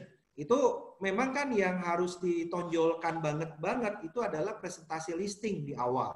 Yaitu kita bicara masalah feature dan benefit. Itu masih ingat sekali. Dan targetnya waktu itu kan mendapatkan listing sebanyak-banyaknya. Dan sampai sekarang pun, kalau saya untuk role play tanpa alat bantu dengan manual presentasi, saya suruh ngomong begini, saya bisa cerita gitu loh. Urutannya adalah kita bicarakan dulu dari company profile-nya seperti apa. Ya, kita punya jaringan network di sekian negara, sekian ratus kantor, dengan sekian ribu marketing. Nah, itu feature-nya. Benefit-nya apa? Oh, dengan feature seperti ini, berarti Bapak akan dipromosikan oleh sekian ribu marketing, sehingga Bapak lebih cepat terjual. Sok, Bapak mau pilih mana? Oleh satu agen atau sekian ribu agen, Pak, dengan network seperti ini? Oh ya, pasti sekian ribu agen, Pak. Berikutnya lagi, masuk ke company kita. Oh, company kita, Pak, sudah sekian tahun. Company kita cukup banyak transaksi di daerah Bapak. Sok, teman-teman akan bantu, Pak, punya database klien banyak. Itu feature-nya. Benefitnya apa? Bapak bisa cepat terjual nggak kalau dititipkan di kantor kami? Itu kan walaupun agen baru, tapi kan Anda bisa bawa company-nya gitu loh. Nah, terus satu lagi, Pak, ini loh, Pak, kantor kami, Pak. Ini kantor kami, Pak, prestasinya begini loh, Pak. Nah, prestasinya ini, Pak, kira-kira menurut Bapak, transaksinya banyak apa sedikit, Pak? Oh, banyak. Nah, kalau banyak, berarti Bapak lebih untung dititip di kantor kami atau kantor yang mana, Pak? Nah, itu kan benefitnya lagi. Jadi pada saat orang itu dibawa, semua konsumen bilang, ya, dia itu secara psikologis sudah menjawab untuk dirinya sendiri. Dia sudah mengaminkan bahwa iya, kamu ngomong benar. Jadi pada bisa disodorin, Pak, komisi 3% ya? Iya. Gitu kan, karena memang dari awal udah ya terus. Gitu kan. Nah, itu kan memang harus ada alurnya. Ya, kalau agen cuma datang, ya Pak, Bapak mau jual ya Pak? Harganya berapa Pak? Sekian. Oh, sembari dia nggak ada bargaining untuk ngomong apa-apa. Oh ya Pak ya, saya nggak mau terikat ya. Saya maunya open ya. Nih, tanda tangan ya. Ini komisi cuma 1%. Ya, soalnya saya juga semua sama rata. Yang lain juga 1%. Tuh, lihat tuh. Contohnya nih, suratnya nih. Tuh, lihat tuh. Ini agen lain 1% loh. Anda 1% juga. Anda dari mana sih? Properti mana? Oh, saya dari properti XYZ, Pak. Oh iya. Ya udah, sama aja kan? Udah. Anda nggak mau ngomong apa, Pak? Diem aja. Ya udah, diterima 1% gitu loh. Ya seperti itu. Jadi coba yang belum biasa presentasi, belajarlah untuk presentasi. Tunjukkan future dan benefitnya seperti apa gitu loh. Itu sih kurang lebih. Menarik sekali. Jadi kalau kita agent profesional yang tergabung dalam satu brand yang luar biasa seperti Era begitu, kita mesti sampaikan ke calon customer kita apa fiturnya dan benefitnya, sehingga mereka juga ngerti ya Pak ya. Jadi kegiatan kita seperti apa, bukan sekedar ada kata-kata yang Pak Edi tulis di sini nih, kita bukan calo, kita adalah konsultan yang profesional seperti itu ya Pak Edi. Baik. Pak Edi, saya rasa ini sudah sangat dalam sekali slide yang secret ke-34 nih, sangat menarik sekali, ditambah tadi masukan yang luar biasa dari Pak Darmadi ya, keren banget ya. Jadi siang hari ini kita sudah belajar banyak mengenai self appreciation with commission. Tentu ngomongin juga skill kita mengenai handling objection di situ. Nah, stepnya adalah kita harus banyak-banyak latihan, tadi Pak Edi sampaikan. Nah, Pak, di slide berikutnya nih, saya lihat di secret yang ke-35. Ini judulnya serem sekali, Pak Edi. Banyak orang alergi buat belajar, Pak. Tapi Pak Edi di situ ngomong, belajarlah sampai mati. Itu bagaimana tuh, Pak Edi? Silakan. Learn till death. Silakan, Pak Edi. Di dunia ini kan tidak ada yang namanya abadi ya Pak ya. Yap. Ya, yang abadi itu kan hanya perubahan. Nah, sekarang ini kan perubahan yang cukup drastis dari yang tidak COVID jadi COVID. Ini kan makanya kita lihat Pak Jokowi bilang bahwa kita harus belajar untuk menerima keadaan baru, ya kan new normal disebutnya. Nah, semua juga dalam pekerjaan kita juga new normal. Saya pun juga bukan orang yang boleh dibilang dari generasi milenial gitu kan. Saya juga asalnya gaptek, tapi ya mau nggak mau dengan kondisi seperti ini ya saya pun sedikit banyak harus belajar dari kaum milenial gitu loh, bahwa ternyata saya harus pakai teknologi, saya harus bisa Zoom meeting, saya harus bisa invite orang, saya juga harus bisa ngeblas di FB, di IG, di LinkedIn, saya harus bisa bikin link apa segala macam, bikin YouTube, ngeblas YouTube. Ya itu kan sesuatu yang memang harus belajar. Terus kalau enggak kita mau kapan? Apakah kita mau diam di tempat dengan kondisi ya lama-lama kita mati? Itu kan pernah ada yang dulu booming itu buku apa? Who Moved My Cheese kan? Nah, Who Moved My Cheese. Jadi cheese-nya udah hilang, ya terus aja mendown di situ gitu loh. Nggak pernah mau berubah ke cheese-nya tempat yang lain. Ya nggak bisa seperti itulah. Artinya kita itu kalau ingin menunjukkan kita profesional, kita memang tetap masih dicari orang, ya kita harus belajar. Karena kan pembelajaran ini tidak melulu belajar dari orang yang di atas kita. Malah kita belajar dari anak-anak muda. Ya, mereka jagoan di IT, jagoan di promosi online. Nah, itu gimana caranya gitu loh. Artinya kan kita juga harus sedikit banyak jangan buta sama sekali dengan hal seperti itu. Terus belum lagi juga untuk hal-hal pengetahuan seperti saya kemarin. Saya kan ngedengerin webinarnya Pak Hendro tentang siklus properti dan sebagainya, peluangnya bagaimana, itu pun menjadi wacana untuk saya bisa berbicara kepada konsumen, ya Pak Ali Trianggada dan sebagainya, itu kan supaya kita juga bisa punya wawasan kalau ngomong ke konsumen itu bukan cuma asal omong gitu loh, karena dimanapun kita itu harus meningkatkan apa yang disebut diri kita punya value. Kalau punya value, itu baru diri kita tuh bisa dihargai orang. Nah, coba mungkin Pak David bisa tampilkan di slide berikutnya. Nah, ini loh. Orang tuh kadang-kadang suka salah kaprah Pak David. Orang tuh mengejar apa yang disebut katanya kaya. Kaya, ya. Kaya itu kalau secara materi dalam bahasa Inggris kan artinya rich, ya. Mungkin kalau Pak Darmadi lebih ngerti lah bahwa wealth itu kan sebetulnya pengertiannya jauh lebih luas daripada sekedar rich. Rich itu bagian dari wealth. Jadi wealth itu mencakup apa kita memiliki harta kekayaan materi. Wealth itu kita mencakup kita memiliki harta kekayaan akan kesehatan, ya. Harta kekayaan akan kebijaksanaan. Wealth itu adalah harta kekayaan kita punya friendship, sahabat dekat. Itu kan harta kita juga, ya. Itu semuanya adalah harta. Family itu juga harta. Betul kan? Nah, wealth itu sebetulnya definisi wealth adalah value kali leverage. Kali leverage. Nah, like river artinya seperti sungai. Sungai itu gimana caranya? Semakin banyak air, itu artinya wealth kita semakin banyak. Ya. Nah, untuk semakin banyak air, itu gimana caranya? Yaitu kita semakin besar wadahnya. Sungai yang semakin lebar, semakin dalam, itu artinya airnya semakin banyak. Ya, wealth-nya semakin banyak. Nah, itu mungkin bisa ditampilkan oleh Pak David di slide berikutnya. Ya, silakan. Nah, ini loh. Jadi, value itu adalah tanda panah ke atas, dan leverage itu tanda panah ke kanan. Kita, kalau punya kita punya value-nya cuma 1 poin atau 2 poin, mungkin kita punya wealth-nya cuma segitu-gitunya aja. Semakin kita tinggi kita punya value, maka kita punya kedalaman dari si sungai itu semakin dalam. Ya, contoh misalnya begini paling simpel. Ada misalnya kita punya anak dilesin sama satu guru les. Ya, guru les itu ngajar satu orang anak. anggaplah mungkin pada saat dia masih jadi mahasiswa magang gitu ya, kan banyak mahasiswa-mahasiswa yang lesin fisika, matematik, atau kimia, itu mungkin dia ngasih charge, anggaplah sekali datang cukup dia kasih charge 400.000. Nah, terus berikutnya tahun depan dia sudah mulai menginjak skripsi. Skripsi kan mungkin dia merasa bahwa dia udah bentar lagi sarjana ya. Nah, berikutnya juga ngelihat anaknya udah cocok sama dia. Angka-angka nilainya bagus gitu kan. Nilainya yang biasanya cuma do re mi sekarang jadi minimal udah 6 7 8. Nah, kira-kira kalau kita sebagai orang tua tetap mau melanjutkan dengan guru les ini nggak untuk semester depan? Pasti tetap kan, Pak? Ya, betul. Nah, pada saat si guru itu minta, tolong dong Pak, jangan 400.000.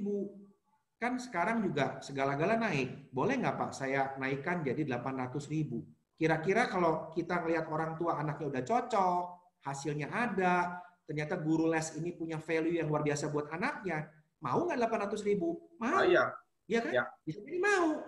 Nah, tahun depannya dinaikin lagi jadi 1,2, tetap mau gitu loh. Nah, artinya kita punya value makin meningkat. Nah, leverage-nya di mana? Leverage-nya adalah pada saat kita menggandeng bukan cuma satu orang. Ternyata dia menggandeng 2 orang, temannya diajak bersama-sama. Atau mungkin sekalian sama adiknya atau teman-teman dekatnya. Nah, lama-lama kan kita dua kali lipat punya wealth. Ya kan? Nah, terus berikutnya leverage-nya di mana? Bisa jadi mungkin dia buka bimbel. Gitu kan? Nah, terus kalau di bisnis kita seperti apa? Bisnis kita, pada saat kita punya value, cuman bisa nge-handle properti yang harganya 400 jutaan, ya komisinya kita cuma dapat 400 jutaan. Apalagi kalau cuma kerjanya sendiri. Dia pengen listing selling sendiri. Ya. Kalau pengen naik jadi 1M, berarti value dia harus ditingkatin kan Pak?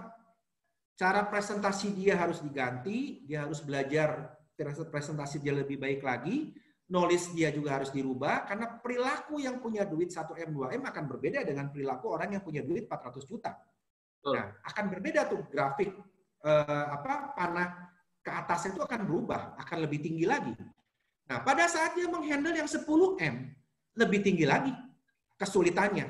Value-nya harus ditambah. Nah, apalagi kalau dia fungsinya ini dia cuma memperbanyak listing, dia manfaatkan leverage di kantornya, atau manfaatkan tim di kantornya, manfaatkan semua agen properti yang ada di kotanya, untuk sama-sama dia membantu menjualkan barangnya dia. Kira-kira leverage-nya jadi makin meningkat nggak? Iya dong. Makin meningkat. Justru kan picik sekali gitu loh, kalau Anda tidak mau co-broking. Orang jelas-jelas itu meningkatkan leverage Anda. Nah, value Anda ini kan makin hari makin meningkat nggak di mata klien? Makin, karena kenapa? Ngerasa dari 10 listing, kalau nitip ke Edi, itu 6 terjual. Gitu loh. Dibandingkan nitip 10 listing oleh agen A, 10-10-nya sampai setahun 2 tahun nggak kejual-kejual. Nah, mau pilih mana yang punya value? Kan seperti itu masalahnya. Nah, samalah seperti kenapa orang bilang, itu Pak Ciputra almarhum. Dulu tahun 98 dibikin bangkrut kan. Sekarang semua uangnya hartanya didonasikan buat gereja, buat bikin persekutuan doa, atau Chairul Tanjung buat bikin madrasah, pesantren, buat bikin masjid. Habis aja dananya 0. Pertanyaan saya, dari dana yang 0 ini, kalau kira-kira dalam 2 tahun, 3 tahun, dia bisa lagi nggak membangun kerajaan bisnisnya? Bisa, sangat bisa. Modal dari mana Pak?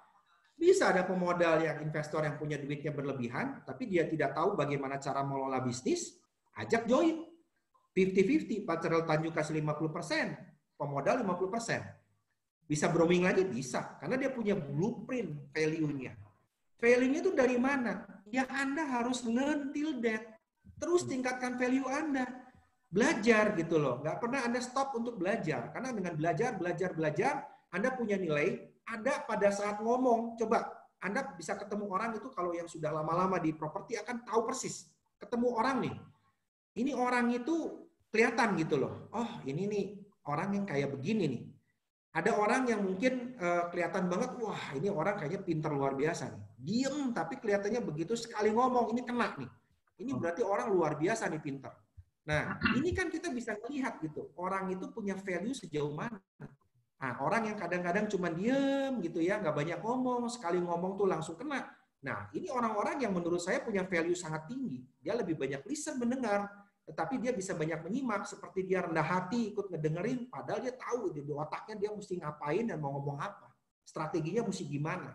Nah itu kita diasah untuk bisa melihat orang itu kadang-kadang melihat kita gitu loh. Nah itu tadi balik lagi, kalau kita pengen appreciate with commission, Anda harus learn till death. Saya ingin semua agen di bumi Indonesia ini bukan sekedar jadi agen, tapi Anda harus punya value supaya kita tidak susah, terutama saya pun tidak susah untuk narik otot sama pemilik untuk nego soal komisi. Karena kalau mereka sudah merasa bahwa agen itu punya value yang harus dihargai betul-betul, maka otomatis saya pun kalau mau ngomong komisi standar kan nggak susah Pak David. Jangan semua di-compare, banding-bandingin. Aku segini, yang ini segini. Kenapa kamu nggak bisa segini? Aduh, capek kan saya ngomongnya juga. Gitu loh. Itu baru ngomongin soal komisi, belum ngomongin soal CMA-nya. Aduh, saya pikir harus punya value yang benar lah. Supaya pada saat kita bergaining minta komisi itu jauh lebih mudah dan lebih gampang. Karena semua punya value yang boleh dibilang sama lah. Gitu. Dengan agen-agen itu, tingkatan agen itu tidak terlalu dipandang rendah oleh mata klien. Seperti itu. Baik, menarik sekali. Jadi learn till death. Jadi kita kalau mau berhasil harus terus mau belajar, dan termasuk siang hari ini nih Pak Edi, teman-teman yang bergabung bersama kita siang hari ini adalah teman-teman positif ya, yang terus mau upgrade dia punya diri begitu. Meskipun teman-teman di sini udah pada pinter nih, udah pada hebat nih, tapi dia tetap mau terus belajar begitu Pak Edi, luar biasa. Dan di sini ada pertanyaan yang sudah masuk ke kita Pak Edi ya, dari Pak Ari ya, dari GM Pro ya. Jadi masih ada kaitannya dengan sesi kita ya, terlebih tadi mengenai appreciation tentang commission. Nah, Pak Ari menanyakan bagaimana langkah konkret kita nih berdasarkan pengalaman Pak Edi ya, sebagai agent, ketika menghadapi penjual yang tidak komit. Misalnya komisinya dibayar separuh, atau komisi nggak dibayar oleh penjual nih Pak Edi. Apakah harus melalui jalur hukum? Dan apa payung hukum yang bisa digunakan? Mungkin ini nanti kita bagi, kalau ini case-nya exclusive listing, mungkin kita bisa ikuti begitu ya. Nah, kalau yang open listing ini bagaimana? Silakan berdasarkan pengalaman Pak Edi. Silakan. Ya. Jadi kita tidak bisa melihat sepotong di ujungnya saja, ya. Artinya kita harus coba cek, kan dari awal saya bicara tentang buku ini adalah kita tuh harus memberikan servis yang baik terhadap klien, ya. Jadi artinya klien itu kan harus digali kebutuhannya, emosionalnya seperti apa, kita menjadi solving problemnya dia, gitu kan. Jadi ginilah, teman-teman nih semua harus punya prinsip bahwa semua manusia itu pasti punya rasa belas kasih lah. Nggak ada, sejahat-jahatnya manusia itu pasti ada rasa cinta kasihnya, itu pasti ada gitu loh. Sejahat-jahatnya penjahat pun gitu loh, dia tetap punya rasa sayang sama anaknya kan Pak. Nah itu yang harus kita sentuh. Jadi sebenarnya kalau kita servis dengan baik, kita perlakukan dengan baik, dan semua sistematis loh. Kenapa tuh di bab-bab sebelumnya misalnya kita bicara harus detail, akurat, presis, artinya apa? Kalau kita bawa klien, kita laporkan tidak sama pemilik. So, selama ini Anda pasarkan, ada reportnya enggak? Ya. Kalau misalnya ada jelas Anda bawa klien, namanya Pak David, saya bawa hari ini jam 1 siang ke ruko saya Jalan Jenderal Sudirman. Pak David yang mana? Dari Jakarta Pak, dia di era Indonesia. Oh iya, catat ya Pak David. Nah itu kan ada buku tamu yang bisa diisi, iya kan? Ya, betul. Nah artinya ada bukti jelas bahwa memang ini kita yang bawa loh. Nah, terus pada saat ngelisting, even itu open listing pun dibuat tertulis nggak? Nah, atau kalau enggak, minimal ada statement nggak di WA yang menyatakan dia mau ngasih komisi 2%. Kan sekarang zaman digital, nggak bisa ketemu. Oke Pak, Bapak di WA ya Pak, fee-nya 2%, 3% setuju ya Pak? Setuju dengan fee 3%. Oke Pak, noted. Ya kan? Saya save, saya simpan. Saya biasanya suka print. Pada saat negosiasi, saya tekankan lagi di awal. Pak, ditawar loh Pak segini. Saya sebutkan lagi, Bapak kena biaya yang harus dikeluarkan Pak. PPh penjual Pak, 2,5%. Bapak kena misalnya ini ada ganti belangko sertifikat sekian juta. PBB tunggakan Bapak harus bayar. Dan yang terpenting Pak, fee agent ya Pak. Karena ini saya kobrok loh Pak dengan teman. Saya nggak bisa sendiri loh Pak. Ini kan saya harus bagi sama teman. Saya harus enak di awal. Saya nggak bisa nanti ujung-ujungnya Bapak nggak komit dengan saya, terus agentnya jadi marah sama saya. Mungkin bisa di-cancel pembeliannya. Nah, orang itu pada saat sebelum dia di atas angin, dia itu ngerasa butuh kita. Tapi kalau sudah deal-dealan sama penjual, baru kita antisipasi, itu udah terlambat. Ngomongnya udah telat gitu. Nanti ujung-ujungnya dia bisa ngeles, main belakang sama kita. Tapi kalau kita sudah step by step kita tutup pagernya, semuanya pagernya kita tutup. Jadi kalau kita bikin di rumah itu pengaman bukan cuma pakai teralis, bukan cuma pakai gembok. Gembok, teralis, udah gitu pakai alarm, depannya juga pasang satpam. Nah, itu kan diprotek sana sini. Untuk ngeles tuh celahnya sempit sekali loh. Artinya pada saat kita promosiin juga dia nggak mungkin lari dari kita. Karena setiap kali kita bawa klien kita laporin, kita ada kegiatan apa kita laporin, semuanya kita laporin, mana bisa dia ngeles gitu kan? Nah, semuanya seperti itu harus dibuat rambu-rambunya. Nah, artinya kalau semua kita sudah punya bukti-bukti, Anda mau ngotot ketemu orangnya yang memang istilahnya mah bedegong gitu ya, bedegong mah gedagak gitu kan? Istilahnya mah. Bahasa Indonesianya apa Pak Edi? Karakternya memang begitulah, karakternya memang penjahat gitu loh. Ya, kita kan bisa punya alat-alat ini loh, dari silet sampai basoka ini yang kita bisa bawa ke pengacara ini loh Pak. Ini saya kerja udah bener Pak. Nih loh buktinya. Sok, dia mau mikir loh. Dia mikir loh itu kalau mau ngadepin begitu dia mikir. Tapi kalau Anda ternyata pembelinya juga datang sendiri, gitu kita bawa nggak ada laporannya. Negosiasi juga kita nggak pernah ngomong, tahu-tahu jadi sendiri. Ya, balik lagi, lu kerjanya ngapain aja. Kan gitu. Ya, kan kita kayak balik di kecalo gitu, datang-datang cuma bawa golok, bawa pisau. Ini loh Pak, di belakang saya ada 5 orang Pak, komisinya minta Pak sekian. Nah, itu kan nggak benar seperti itu. Jadi semuanya kan satu komprehensif, satu kesatuan yang mana kita harus mengerjakan dengan baik dan benar. Nah, ini buku saya itu kan ngarahnya ke situ semua. Makanya kenapa soal komisi itu disimpan di akhir, bukan di awal. Karena kan A sampai Z-nya dikerjain dulu loh, baru kita ngomongin komisi gitu kan, seperti itu. Ya, oke Pak Ari dari GM Pro ya, mudah-mudahan terjawab ya. Jadi Pak Edi tadi udah jelaskan dengan sangat jelas, pastikan kita jadi agent properti yang profesional, bukan calo. Jadi kita kerjanya juga jelas, kita juga kasih report gitu ya. Jangan tiba-tiba kalau udah beres kita nongol. Nah ini yang jadi masalah begitu ya. Pastikan semua dipagerin dengan kompleks tadi. Pak Edi sampaikan protek semuanya protek, jadi nggak ada celah lagi. Jadi jangan sampai posisi klien sudah berada di atas angin dan kita belum protek. Nah ini berbahaya buat kita. Ya, tadi tipsnya luar biasa dari Pak Edi. Coba satu lagi Pak David, itu banyak silakan. Juga loh yang pada saat dibikin kalau di kita disebutnya kan surat pesanannya, surat pesanan beli atau jual. Jadi udah close, udah titik temu angka. Nah mereka kan biasanya saya suka ketemuin. Kalau nggak ketemuin kan ada DP masuk, saya suka bikin surat pesanan atau kayak semacam PPJB sementara. Itu jangan lupa itu fee agent dimasukin gitu loh. Karena di situ akan disebutkan bahwa fee agent 3% ditanggung oleh penjual. Nah, itu kan ditulis gitu kan. Ya. Kalau perlu di PPJB notaris pun, anggaplah kan ada orang yang bayarnya termin. Misalnya deal 3M, dibayar dulu 1M. 2M-nya nanti. Nah, pada saat 1M itu PPJB saya suka minta ke notaris. Bu notaris tolong ya Bu, itu nanti disebutkan bahwa kewajiban dia selain bayar PPh, bayar ini, bayar itu, tolong Bu disebutkan bahwa fee agent-nya itu 3% ditanggung oleh penjual. Nah, itu saya protek sampai ke situ, Pak. Baik Pak Edi. Oke. Mau dia ternyata mau dipajuin tanggal pelunasannya gitu. Saya udah tinggal siap aja nih, senjatanya udah ada. Ayo, mana nih? Gitu. Baik. Oke, Pak Edi, kita waktu terus running, Pak ya, nggak berasa udah hampir 1,5 jam, dan di sini masih ada satu secret yang Pak Edi mesti sampaikan ya. Nanti dalam sesi kita webinar sore hari ini, Pak Edi dan teman-teman sekalian, nanti Pak Darmadi Dharmawangsa juga akan memberikan speech ya untuk closing kita punya acara sore hari ini. Pak Edi, silakan kita ngomong secret yang terakhir 36, silakan. Oke. Jadi sebenarnya secret yang ke-36 itu simpel aja lah, sebetulnya nggak panjang. Saya mau cerita bahwa kalau kita punya pengetahuan, kita punya ilmu, sebetulnya dipertajam dengan kita sharing. Seperti saya sekarang ini nih, sharing. Itu kan seperti yang pernah saya bilang sebelumnya.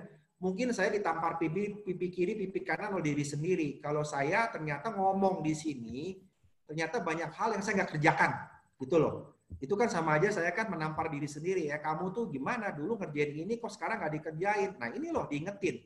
Artinya kan dipertajam. Nah artinya Anda tidak perlu pelit membagi ilmu.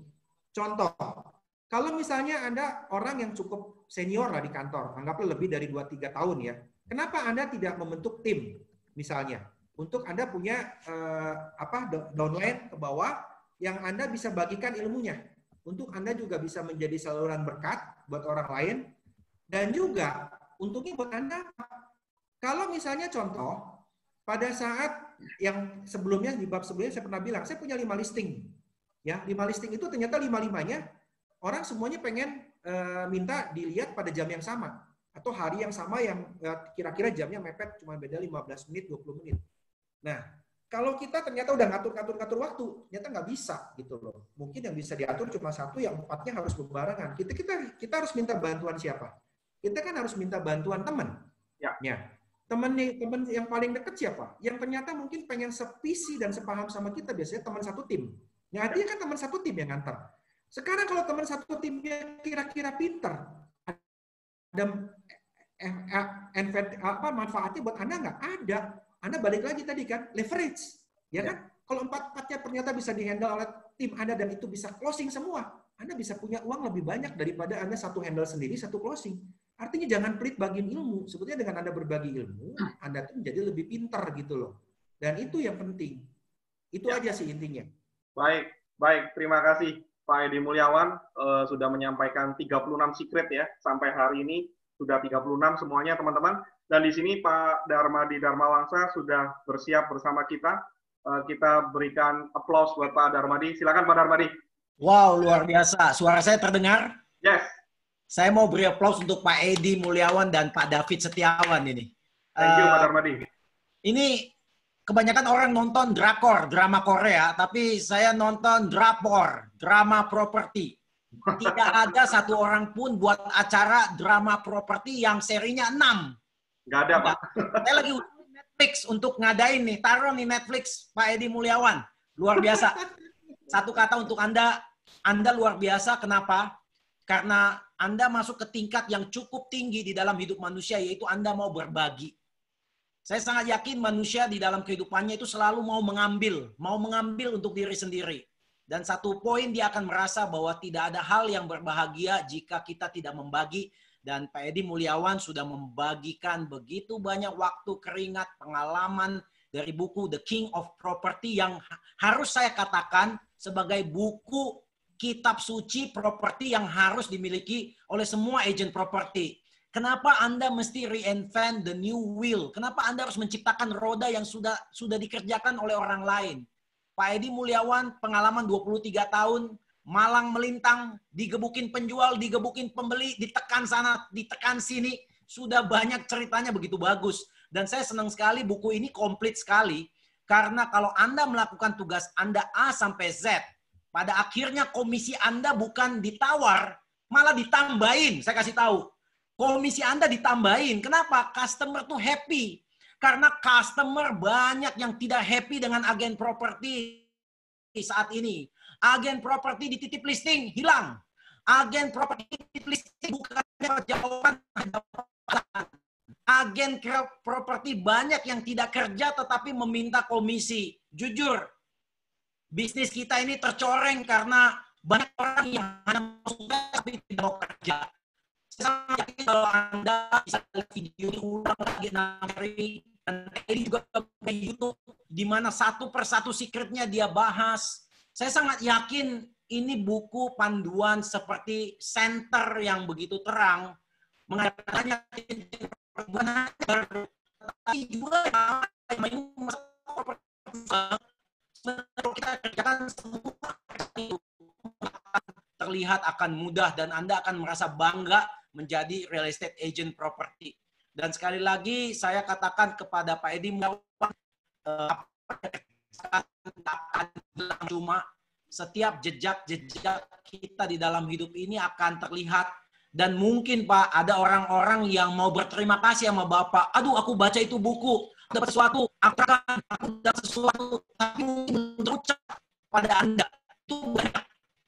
Dan mungkin mereka terucap dalam doa mereka. Dan saya sangat yakin itu berkat akan terus mengalir untuk Pak Edi Mulyawan. Dan seperti tadi Pak Edi Mulyawan mengatakan bahwa makin sering Pak Edi Mulyawan discussion mengenai ini buku, mau nggak mau Anda mengajar diri Anda sendiri. Sebenarnya ketika Anda berbagi, sebenarnya Anda juga bawa ke dalam diri Anda. Anda akan tambah maju, Anda akan tambah confident. Saya akan mulai mendengar siapa seperti bahwa orang selalu nanya siapa binaragawan yang Anda tahu. Saya sangat yakin banyak orang yang akan mengatakan Aderai, padahal Aderai umurnya sudah 50 tahun ya. Setiap lagi malah banyak binaragawan yang digandang yang lebih muda, tapi orang ingatnya Aderai. Kenapa? It's a self promotion, personal marketing, personal branding. The brand is in you. You have the book, you have the power, and you share.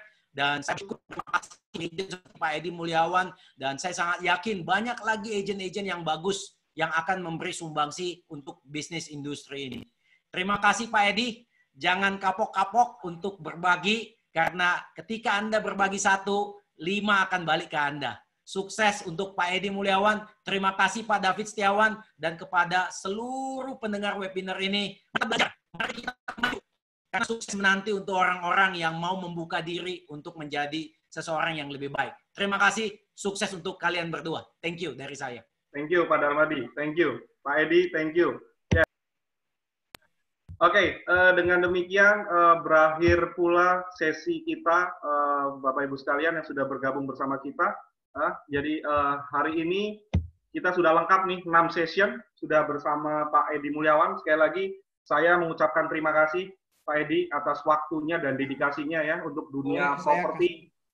Kata sambutan sedikit Pak. Oke, silakan Pak Edi. Silakan Pak Edi.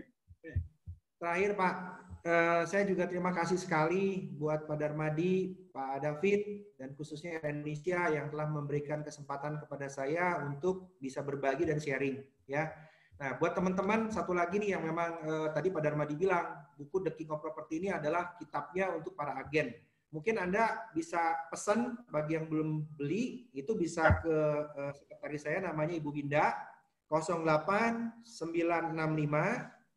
363 1894. Ibu Winda 08965 363 1894. Itu saya kasih harga spesial. Saya sama sekali tidak mengambil untung karena memang itu saya pengen teman-teman semua maju dengan harga yang 70.000 saja. Sedangkan kalau di Gramedia harganya 89.800. Jadi itu memang saya beli dengan khusus harga penulis. Itu yang saya bisa bagikan buat teman-teman. Semoga bermanfaat buat semuanya dan semakin maju untuk profesi kita sebagai broker atau agen properti. Dan semuanya berharap bisa maju menjadi be the next king and see you at the top. Ya, thank you Pak Edi. Sekali lagi terima kasih buat Pak Edi Mulyawan ya. Dan terima kasih kepada CEO Era Indonesia, Pak Darmadi Dharmawansa, yang juga beliau merupakan mentor saya, Pak Edi, dan teman-teman real estate agent, dimanapun Anda berada.